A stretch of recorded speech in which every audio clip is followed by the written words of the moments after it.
All right, I thought I'd make a quick video on making a bucket lid, padded bucket lid, more like so it basically becomes a seat, padded seat. And we are soon going to be going on a Pioneer trek, and the bucket is going to be our means of storing the gear that we'll be trekking along, and it also becomes our seat for 3 days. So we want to make it a little more comfortable than just a standard bucket lid. So lots of different ways to do it. I found this to work really good, so I thought I'd just share it. First of all, if you're in the Idaho, Utah area, which if you're doing treks, you're probably in that area. But anyway, these buckets, I found them on KSL.com on the classifieds for like $2, and that's including the lid. So Home Depot or Lowe's, you're going to spend $7 or $8 for a bucket with a lid. So that's one place to look. Anyway, the items that you're basically going to need are buckets, lids, carpet knife, and some carpet blades.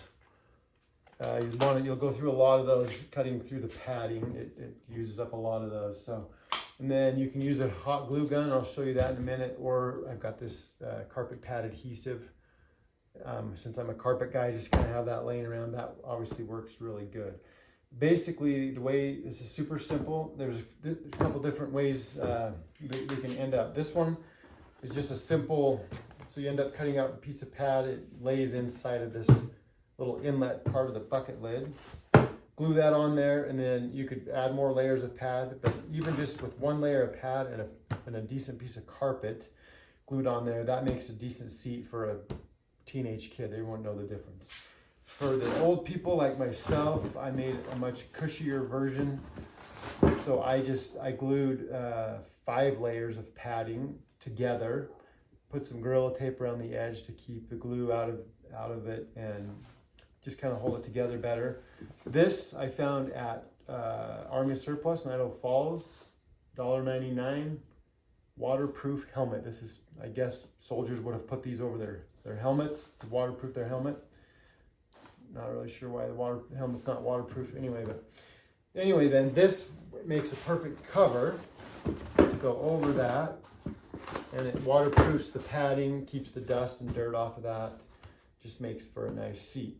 That's how that one works. So let me just show you really quick how I accomplished cutting this out. It works out perfectly because the first piece of pad you're going to want to sit inside of here.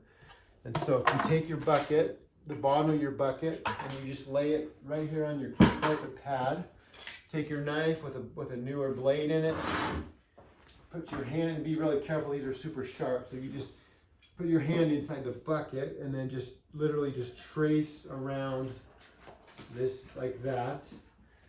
Then you'll end up with this. It's actually that the bottom one makes this size, which fits perfectly inside the little inlay part of the bucket.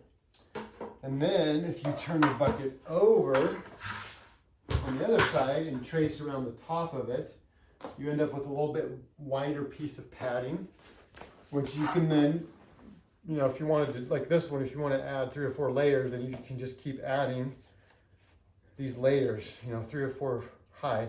One thing to consider is the higher you go, it's harder to the handle doesn't work. It's a little harder to get the handle up the more padding you have, but not a big deal. So anyway, go as many layers as you want. Buy something like that to cover it with, or simply, I think with 1 layer of pad, it's going to be just fine. Then you just glue that to that. You won't see the padding. Makes a decent seat. So anyway, I found that the hot glue works really good. It seems to be a little easier. This probably works a little better in the long run, but you have to kind of let it dry and get tacky before you can adhere things to it. But anyway, hope that's helpful.